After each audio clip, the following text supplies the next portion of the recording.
Hello everyone, welcome to my channel. आज हम करेंगे a brief life sketch of Dinanath Nadim. Dinanath Nadim was born on March 18, 1916 in Srinagar, the summer capital of Jammu and Kashmir. His father died in 1923 when Nadim was only 7 years old. His mother came from a village near Matra Gram, the home of Mehzur, the great Kashmiri poet of the first half of the 19th century. Poverty and weak health troubled Nadim all his life. Supporting him somehow, the mother was his best friend, teacher till she passed away in 1944. Mother ने ही उनको support किया और उनकी best friend थी और teacher थी, लेकिन उनका भी देहांत 1944 में हो गया. Nadim got his early education at a middle school near his home in Srinagar. He passed his 10th examination 1929 at a government high school, where he formed a lifelong friendship with the Ghulam Hassan Beg. उनका nickname है Arif, who later became his mentor. Nadim joined SP College, Srinagar, but due to economic pressures, dropped out after 2 years. While studying for his graduation as a private candidate, he gave tuitions to needy students. He was also interested in reading Indian and Western literatures.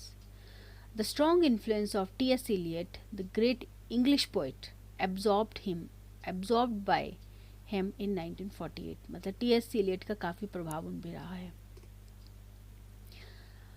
So, qualifying as a trained graduate by 1943, he rose to be the principal of Lal Ded Memorial School, Srinagar. He was also one of the founders of the Gandhi Memorial College, the first private degree college in J&K. Among the Urdu poets who influenced Nadim most were Iqbal, Josh, Chakbast and Bismil. He was mainly inspired by their patriotic songs and also by the works of three notable Russian writers. Becoming a member of the Communist Party of India in 1950, he participated in the ongoing political revolution in J&K and joined the Progressive Writers Association, of which he was the general secretary for some time. Okay, in 1971, he received the Soviet Land Nehru Award and visited the Soviet Russia for a month. He also got the first Kalhana Award in 1985. Kalhana, Kalhana, ये शायद कश्मीरी नाम है कुछ. The Sahitya Academy Award for Shihil Kul, a collection of poems. Shihil, Shihil Kul, Kul, Kul, a collection of poems in 1986. And the Sharda Samman, posthumously, उनकी death के बाद उनको दिया गया था in 1993. Suffering from partial paralysis, he died at Jammu on April 7, 1988, and his last rites were performed in Srinagar.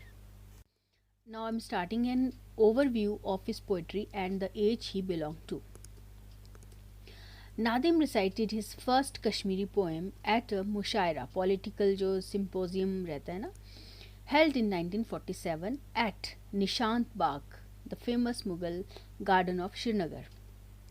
From that time onwards, he wrote mostly in Kashmiri. Hence, the second half of the 20th century is regarded as the age of Nadim. Up to 1930,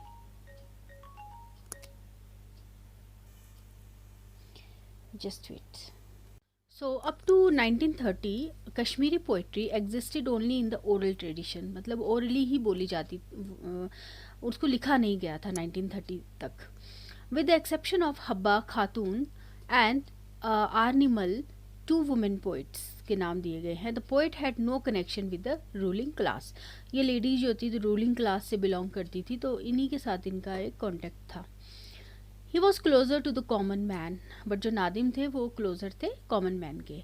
Tyranny under the Afghan and Sikh rule frustrated the Kashmiris, and that encouraged writing of the mystic kind of poetry.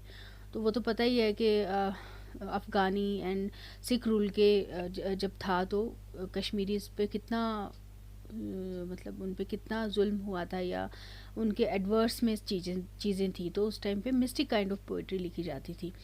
The only songs that the people know were Hindu and Muslim devotional poems, satirical words called Ladi Shah, and the Gul songs for women's group dance and चाकरी coarse जिसको कि बोलते हैं, उस तरह की poetry थी music.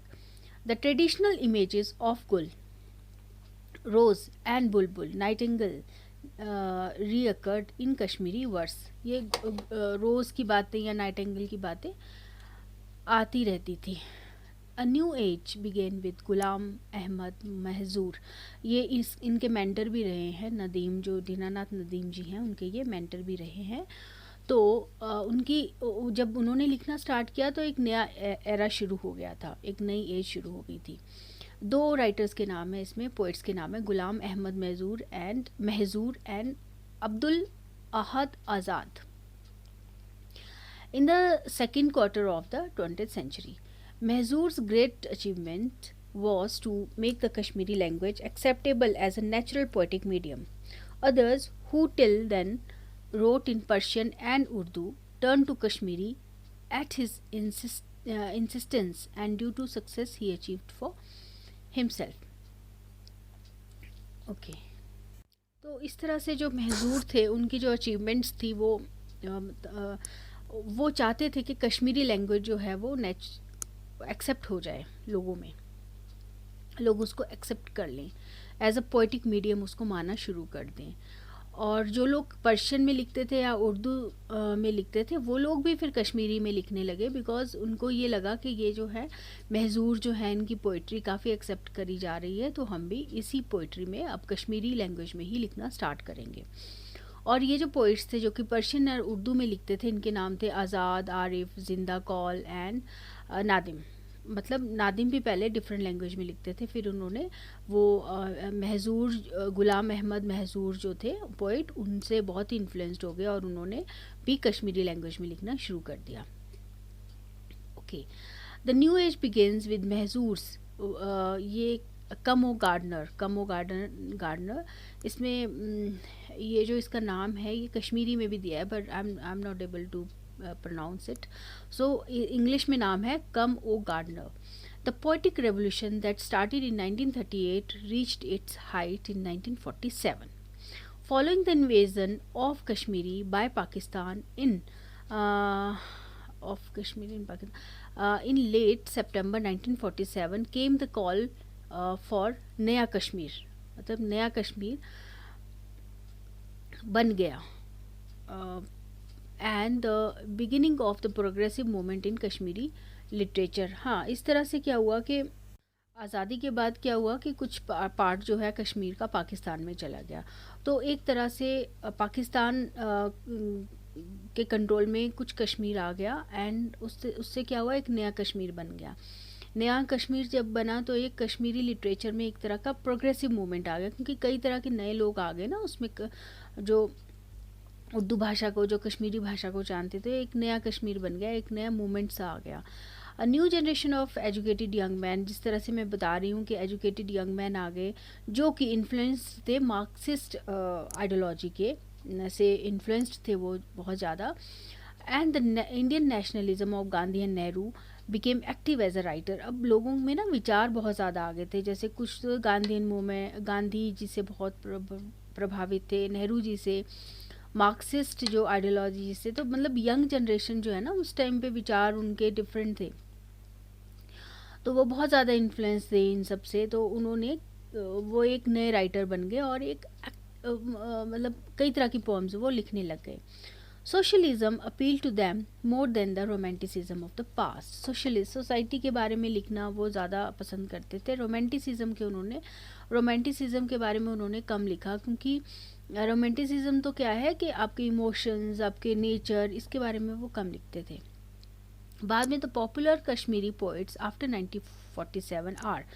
उसके बाद जो है वो नादिम, आरिफ, राही, कामिल, फिराक, नाजकी, संतोष, साकी, खायल एंड मुसाफिर आसिम, इनके नाम दिए गए हैं। ये पॉपुलर कश्मीरी पोइट्स तो इनमें एक नादिम जी का भी नाम है। The ghazal was a common form since it had been used at the great Urdu poets like Khalib, Iqbal and Fiyaz। हाँ, गज़लें तो वैसे भी बहुत अच्छी होती हैं और इसमें बहुत ज़्यादा यूज़ होता है इसका उर्दू वर्ड्स का। ओके, अब गज़ल जो है वो कॉमन फॉर्म बन गई थी, मतलब जितने भी उर्दू के पोइट्स थे ना, जैसे गालिब, इकबाल एंड फायज़, ये जो थे ये गज़ल्स लिखना शुरू करी इन्होंने। After 1947 the stress on realistic themes led to the rejection of the traditional ghazal form. फिर रियलिस्टिक थीम आने शुरू हो गए, पहले गज़लें फिर रियलिस्टिक थीम आने शुरू हो गए। And the introduction of the मुसलसल मतलब कॉन्टीन्यूस गज़ल्स उनको बोलते हैं, वो इंट्रोड्यूस हुई, which required a central theme rather than disconnected versus. मतलब इसमें एक सेंट्रल थीम होता था, ये मान के चलते हैं कोई गज़ल है उसका सेंट्रल कोई थीम होगा, है ना। गज़ल में आई थिंक मुझे कोई ज़्यादा आइडिया नहीं है, लेकिन इसमें डिसकनेक्टेड वर्ड्स इन्होंने बताए हैं कि ऐसे वर्ड्स जिनका कोई आपस में ताल्लुक़ नहीं है, लेकिन बाद में एक सेंट्रल थीम आने लग गया, मतलब उस पूरी गज़ल उसी पे बनना शुरू हो गई। Modern Kashmiri poetry discard the artificial poetic language and prefers the rhythm of common speech. Okay, artificial जो पोएटिक लैंग्वेज थी उसको बंद कर दिया गया, ख़त्म, मतलब उसको यूज़ नहीं किया गया, और कॉमन लोगों की जो रिदम है उसको पकड़ लिया गया, मतलब उस भाषा में लोगों को लोग पोइट्री लिखने लगे, Kashmiri poetry. Out of the poets mentioned above only Rahi, Kamil and Firaq are still writing significantly, but Nadim was the most important poets of this age. मतलब बहुत ही अच्छे पोइट थे और बहुत बड़े पोइट थे, ग्रेट पोइट थे। Nadim has been compared to the deodar tree.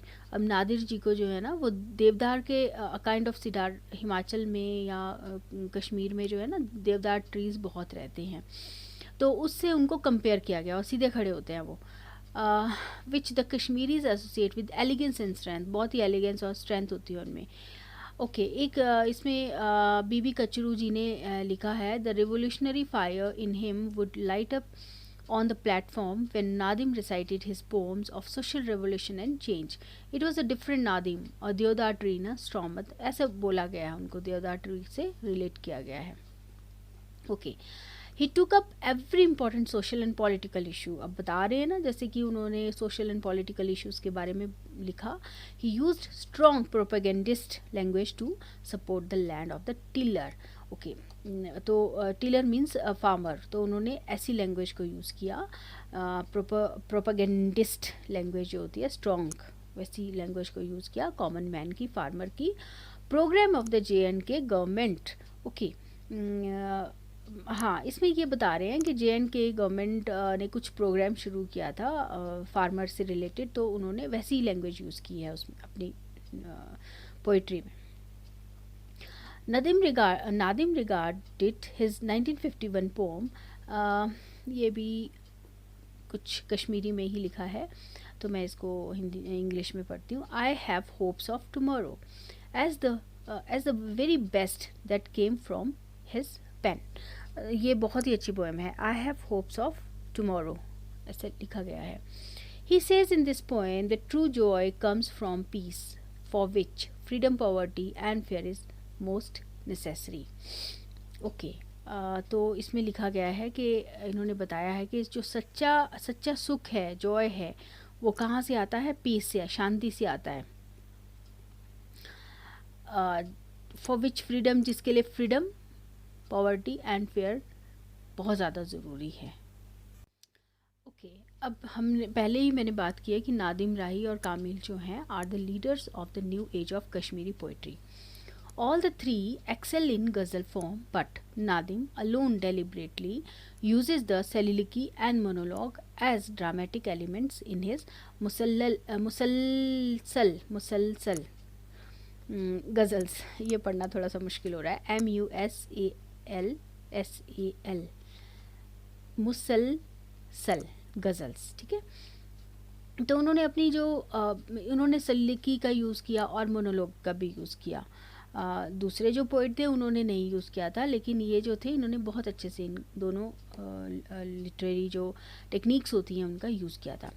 Bye 1960 he realized that the Marxist socialism was a dream that might not come true in its full form. The opening lines of Shihilkul, The Shady Tree, the Sahitya Academy Award winning collection of Nadim's poems, express the soul of Kashmiri life and culture, symbolized by the mighty chinar tree, found all over Kashmir and sheltering birds, beasts, and people. तो चिनार trees तो सारे कश्मीर में तो मिलते ही हैं, पाए जाते हैं। तो उन्होंने जो है वो उन्होंने shady tree, the shady tree की बात की गई है और की थी और पोएम लिखी थी उन्होंने, और इसके लिए उनको साहित्य अकेडमी अवार्ड मिला था। और इस जो पोइट्री है, कलेक्शन ऑफ पोइट्री में उन्होंने कश्मीरी लाइफ और कल्चर के बारे में बहुत अच्छे से बताया है। ओके, नाउ एक और है, the tale told by an idiot of 1977 is an excellent piece in the new kind of the short poem. It is interesting to note that, among other things, Nadim also experimented with the Japanese haiku form of verse. ये बहुत छोटी सी 5 lines की pome होती है haiku, 5 या ऐसे कुछ उसकी पोएम्स होती हैं, तो उन्होंने उसको भी अपनी इंट्रोड्यूस किया था अपनी पोइट्री में। उसके बाद है Nadim visited packing in 1952 and packing Russia में है, ऐसा हमने पहले भी पढ़ा था शायद ना। And there he saw the Chinese class packing कहीं और है, तो वहाँ उन्होंने we have to search actually. And there he saw the Chinese class opera उन्होंने देखा था, द वाइट हेयर्ड गर्ल उन्होंने वहाँ देखा। On his return to India, he decided to write a Kashmiri opera in the same style. The result was The Bumblebee and the Narcissus, which he wrote in 1953. The story follows the popular legend that the two main characters in the opera, even though deeply in love, are not destined to meet. The opera was staged at the Nehru Hotel, Srinagar, and the performance was repeated when the Russian leader Bulganin and Khrushchev visited Kashmir. After the show, the two distinguished men congratulated Nadim on his great achievement. The next opera that he wrote in collaboration with Noor Mohammad Roshan was Himalta Nagirai. I'm so sorry, pronunciation में problem है. It follows the story of a legendary folk tale of Kashmir. Nadim's third full-length opera, Vitasta, came out in 1977. Vitasta मतलब Jhelum, the Jhelum holds the same place in Kashmir as a Ganga in North India. Yes, वो तो हम सबको ही पता है. The Nile in Egypt and the Mississippi in USA, मतलब वही importance है जो कि गंगा, नील या मिसिसिपी की इम्पोर्टेंस है. In February 1977, the opera was presented at the All India Fine Arts and Craft Society in New Delhi. The National praised the performance as a glorious feat of color, dance and drama. ये लिखा है, किन्होंने लिखा है, rights T.N. Raina in is Dinanath Nadim a monograph published by the साहित्य academy. मतलब इतनी तारीफ़ की गई है कि इसको बोला गया है glorious feet of colour, dance and drama. और किसने इस ये तारीफ़ की है? T.N. रैना ने की है. तो ये फिनिश हो जाता है अभी नेक्स्ट भी थोड़ा सा है, बट आई थिंक वीडियो काफ़ी बड़ा हो रहा है, तो नेक्स्ट वीडियो आप देखिए मेरा. Thank you so much.